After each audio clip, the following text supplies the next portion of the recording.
The deep substructure of City L.I, an unregistered zone known as the severed node. As Yuto approached its coordinates, the density of the surrounding space began to shift in strange, unnatural ways. It wasn't a matter of gravity or air pressure. There was a pressure, one beyond the reach of the five senses, that soaked through his skin, slipped between his bones, and sank into the sheaths of his nerves. Yuto's pace gradually slowed, but it wasn't fatigue. The heat radiating from his body, his metabolic output for particle generation, was being dampened by interference from the surrounding information pressure. I feel like I've walked this path before, and yet it wasn't his memory. That eerie sensation crept upward from the soles of his feet. Does this place be alive? A murmured soliloquy, uttered to no one in particular. At Yuto's feet, a lattice of once central information transmission conduits stretched across the ground, once the very arteries of the city's core systems. Yet the voice he had spoken in felt borrowed. It was his, and yet not, as though someone else's memory had slipped through his throat and spoken using his own words. The conduits were made of corroded metal and translucent conduction membranes, faint black blooms of conductive mold spreading thin across their surface. Along the edges of the corridor, scorched identification tubes jutted outward, and the ports at their ends had ruptured from the inside out. The walls bore scars of collapsed stack layers. Architectures from different eras now lay exposed, piled atop one another like stratified sediment. At those seams, the instability of gravitational syntax caused faint tremors in space itself, warping depth perception in Yuto's vision. Surrounding him were the husks of record synchronization units, long obsolete and now piled in crumbling layers, ghosts of a time when this place had once served as the beating heart of a memory city. The severed node was no mere ruin. It was a sedimentary graveyard of thought, where the city's record structure had gone rogue, frozen, discarded, and then left to congeal in meaningless layers of aborted cognition. And yet, for a brief moment, Yuto couldn't tell if that voice had really been his. The air was silent, but it wasn't a mere absence of sound. There was a pressure in all directions, a stifling awareness, as if he were being watched from every angle. That sensation alone made it clear some part of L.I.S's autonomous record network was still operational, deep within the severed node. A dull ache stirred in his chest, right where the record core and resonance gland connected. The discomfort rose gradually, crawling under his skin, vibrating along the neural interface surfaces. He had felt this kind of pain before, and yet it was somehow different. Too visceral, too vivid, like a memory that belonged to someone else. It was as if every cell in his body was resonating with external waves, responding involuntarily to something not meant for him.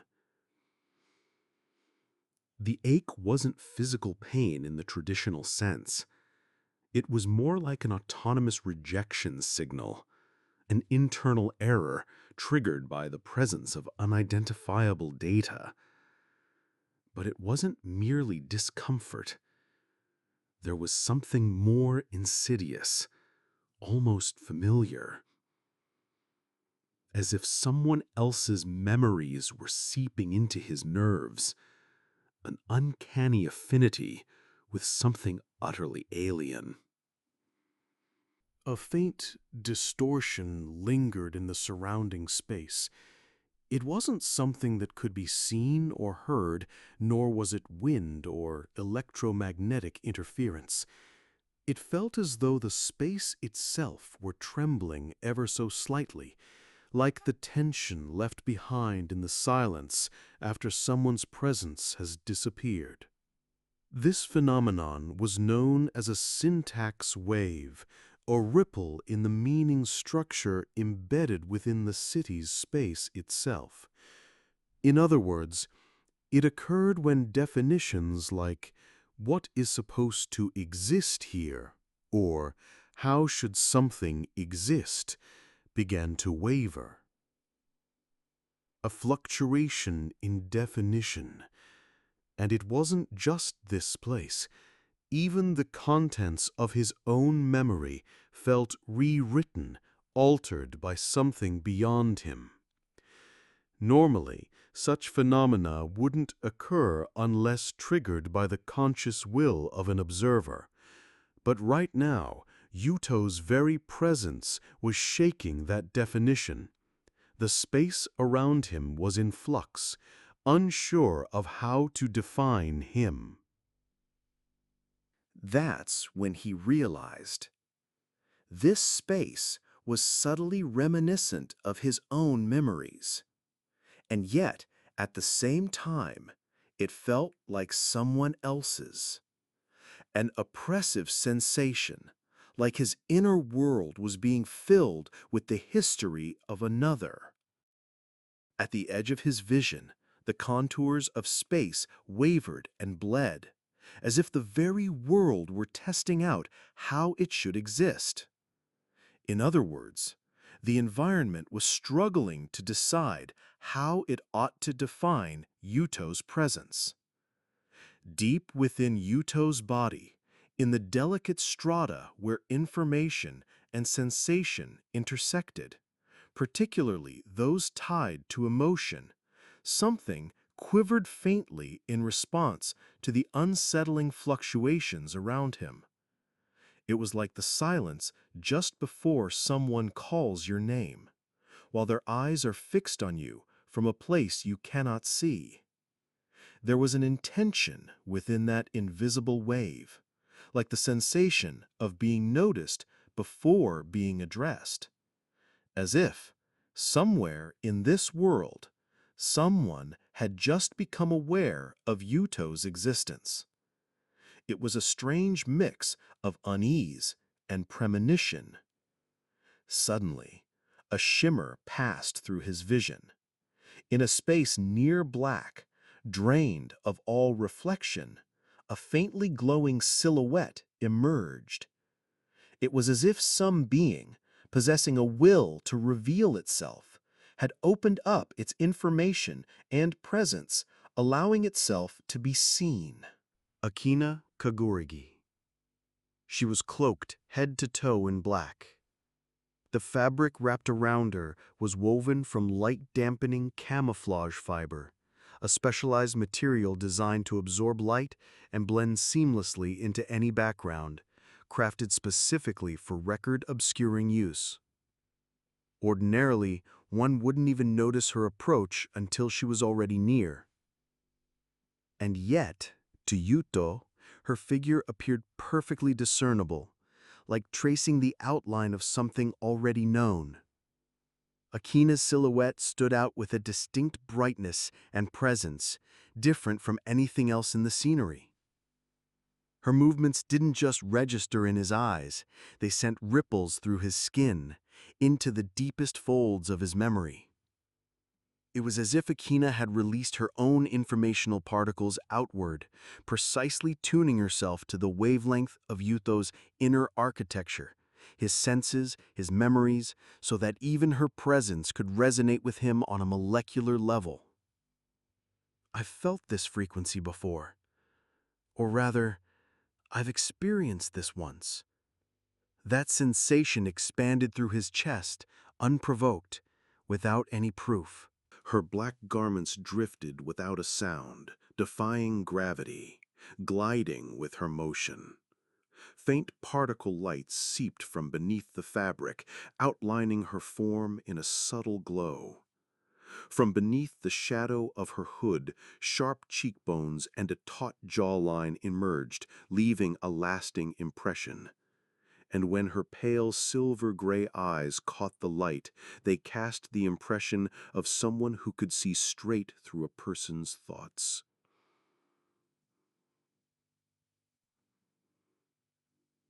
It should have been their first meeting, and yet his mind declared otherwise. I know her.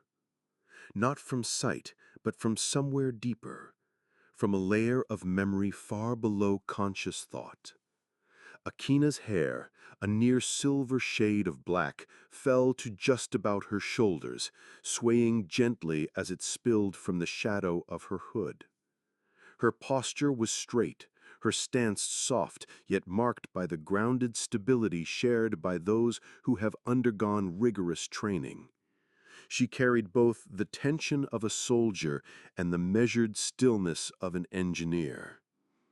A presence that left a vivid, indelible impression on anyone who beheld her. It meant she had released fragments of her own information, known in this world as record particles, and tuned their wavelength to match the rhythm of perception unique to Yuto's body and mind.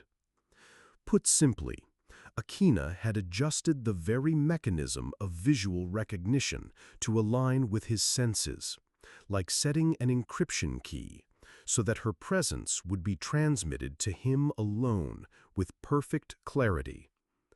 As with an encoded transmission that holds meaning only for the intended recipient, her form was correctly decoded solely by Yuto's perception. And so the black-clad figure that should have remained invisible to all others appeared to him as if she were standing right before his eyes, sharp, clear, undeniable. "You're 001 Yuto Amayama, aren't you?" Her voice bypassed his eardrums entirely. It came in a reception format that traveled through particles, striking directly at his recording core. Yuto couldn't answer. The information particles Akina released surged into him like an emergency alert, flooding through his body. His resonance gland, the sensory organ that links perception and information, tried to read both the meaning and wavelength of those particles all at once, triggering a complex reaction in which caution, surprise, and an inexplicable exhilaration tangled together. It was as if several versions of himself had started speaking in his head all at once. Lost in the din of that inner confusion, Yuto simply stood there in silence. Akina took a few steps closer. "Don't be afraid. I have been following your record, the reason you are not recorded, and why the city does not understand you." It wasn't a dialogue. It was a one-way transfer of information. Yet Yuto sensed no barbs, no coercion in its wavelength. The data that reached him was gentle, closer to a notification than an interference. His body instinctively eased its tension, and his resonance gland offered no resistance to receiving it. From that alone, Yuto could feel there was no hostility. In fact, the transmission carried an intent to respect his existence. "My name is Akina Kaguragi, former record language engineer with the L.I.S. Bureau of Record Technology, or what used to be that place. But now I'm just a deviant." He was certain he'd never heard this before, and yet there was the unsettling sensation of having heard it somewhere. No, more than that, it was the sensation of remembering. In that moment, the pressure in the air shifted. When Akina raised her arm, It was as if the space itself exhaled, the density of particles around them beginning to ease. The heavy, disquieting presence that had been pressing down on the entire space gradually loosened. The wavering of the surrounding syntax waves stilled, and even the faint collisions between drifting particles faded into silence. From her open palm, faintly luminous particles spilled outward, calming the scattered fragments of information in the air and redefining the semantic structure of the place. The entire severed node began to momentarily synchronize with Akina's wavelength, and the observation layer, the recorded semantic framework of space, stabilized for a brief instant. I want to ask you this. Do you have the resolve to prove that you are in this world? He couldn't put into words why he was here. Just a mission, he almost said it, before realizing that the contents of his memories were unnaturally well ordered. The sequence of his actions, the motives behind each decision, every one of them felt oddly coherent, as though each time he recalled them, they would inevitably seem correct. And yet, within those memories, there were unmistakably the perspectives of someone other than himself. Scenes from places he had never seen felt inexplicably nostalgic. Words he had no recollection of speaking carried emotions that rose naturally in his chest. They were supposed to be his memories, and yet they carried an eerie consistency, as if he had absorbed them whole, emotions and all, from someone else. Yuto drew in a sharp breath. This place is the most deeply sealed layer within the city's core, the oldest severance point lying between existence and record. Here, your own syntax becomes unstable. If your will falters, your very sense of self will disintegrate. In this city, syntax is like a blueprint of meaning, the design that defines the existence of an individual or an object. Here, that syntax wavers under the spatial instability surrounding it, and existence itself becomes uncertain. When the definition of who you are collapses, there is the risk of your identity unraveling entirely. Then, why did you come here? The words left his mouth as little more than a strained whisper. Akina answered, "Because you are the only one who can touch this void. You carry it within you. And that is why, to this city, you are both an error and a hope."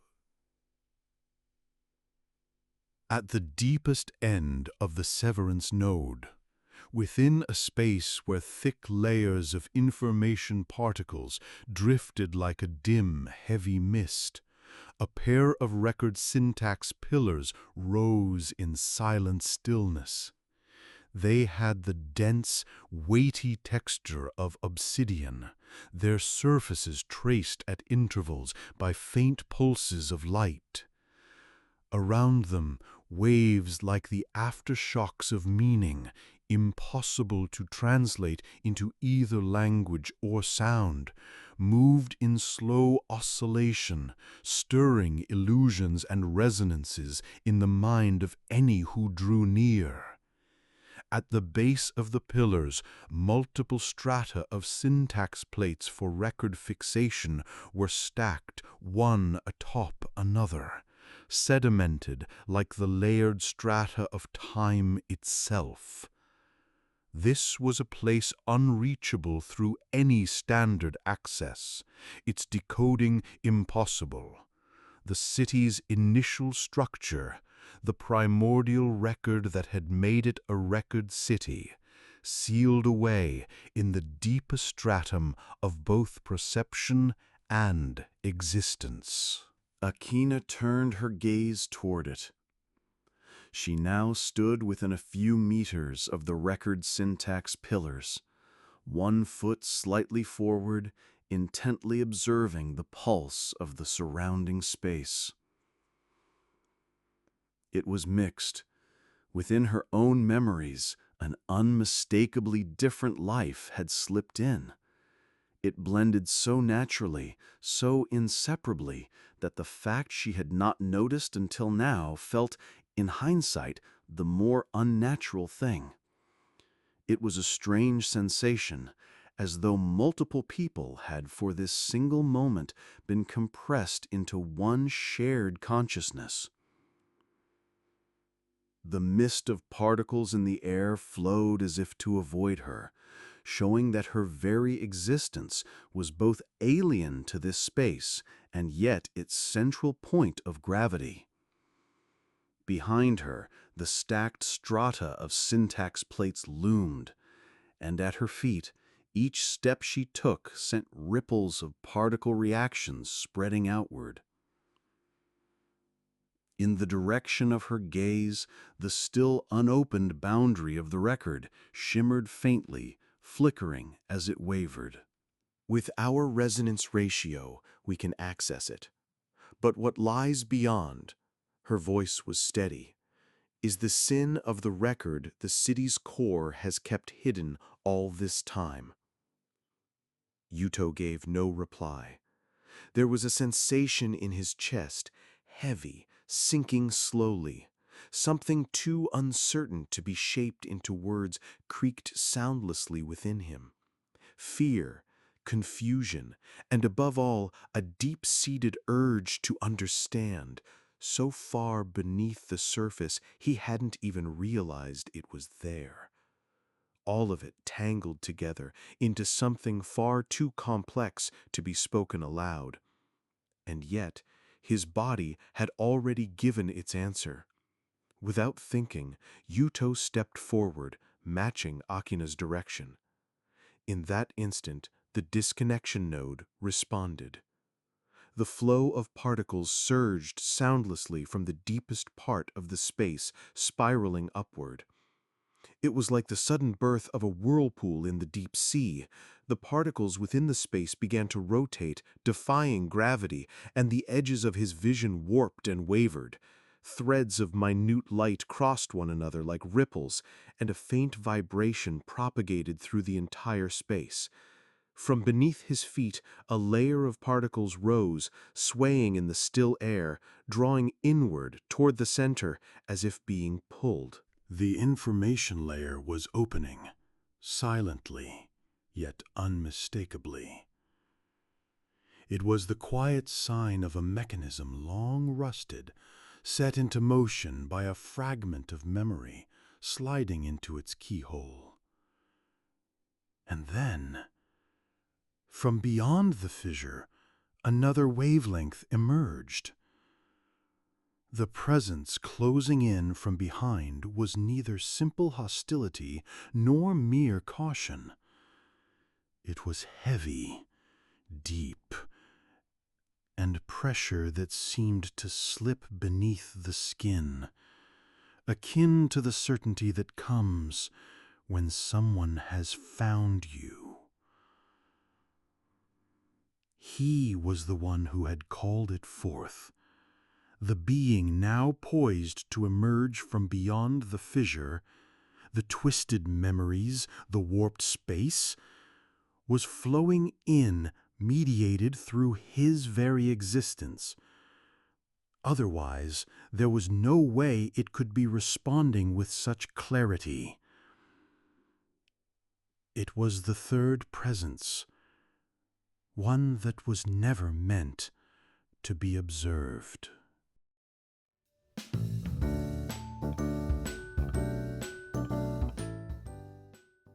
Syntactic theory and its applications in the recorded City L.I.S.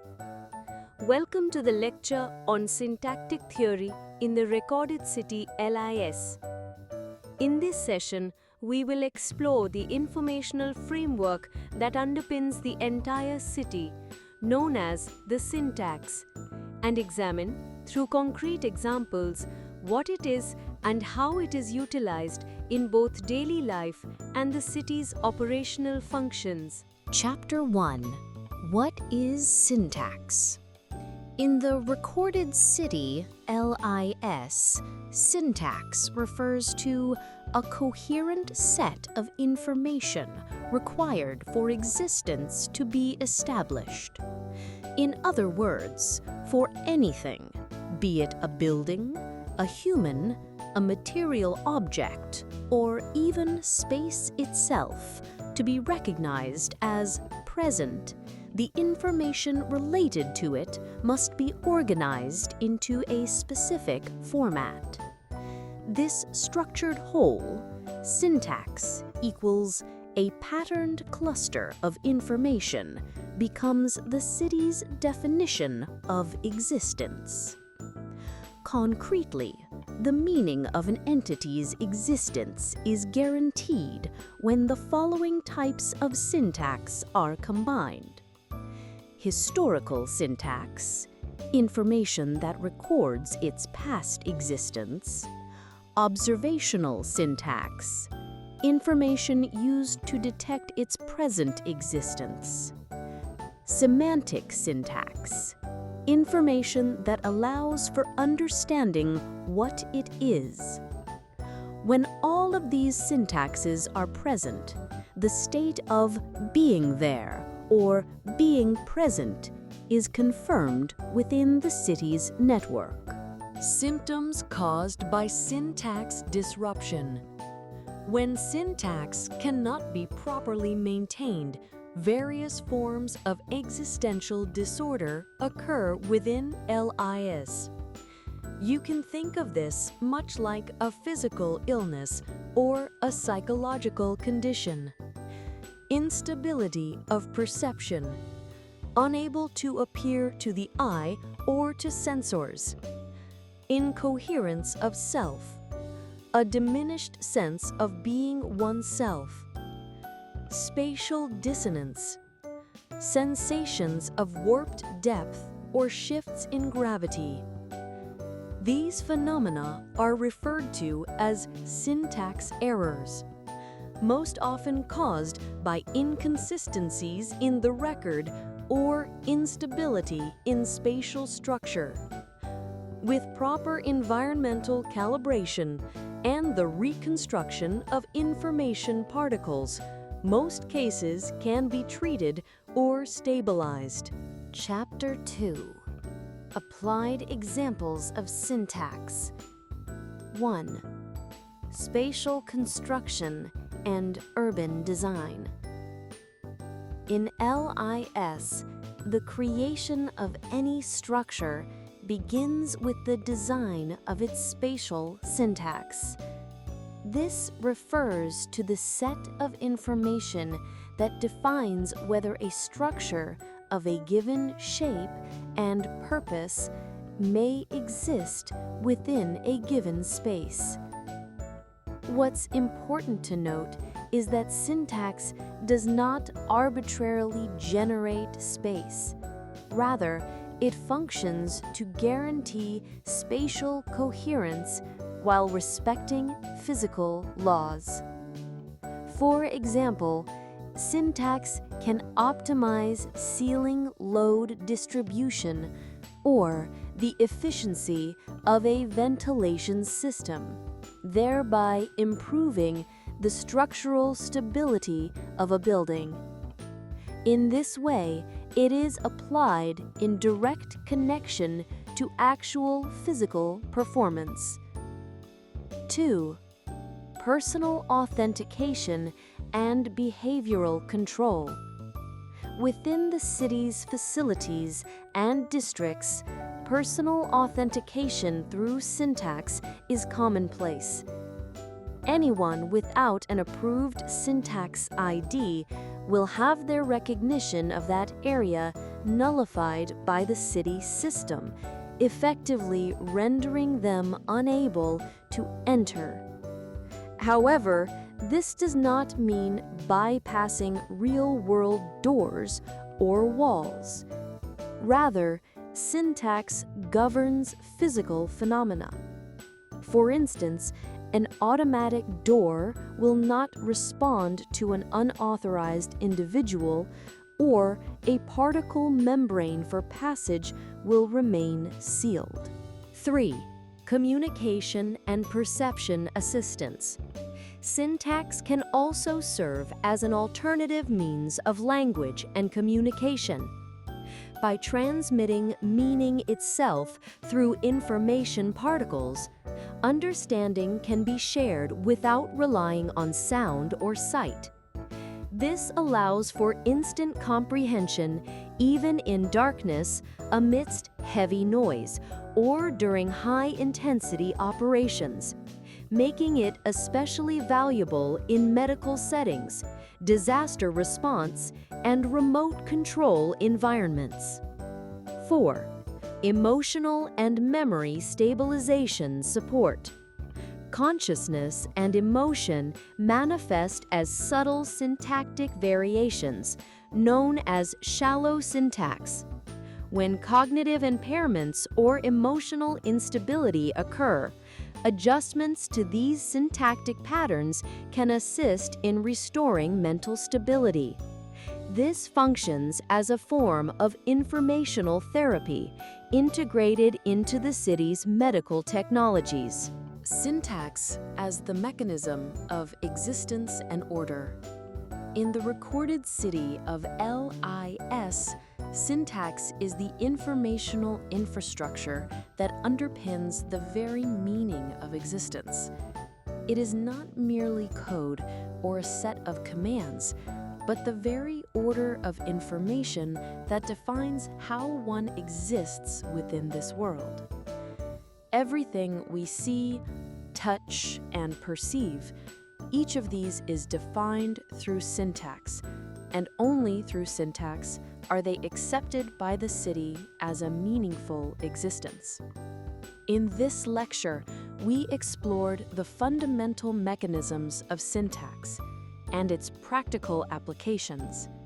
In our next session, we will take a closer look at the specialized profession of the syntax key adjuster. Thank you for watching.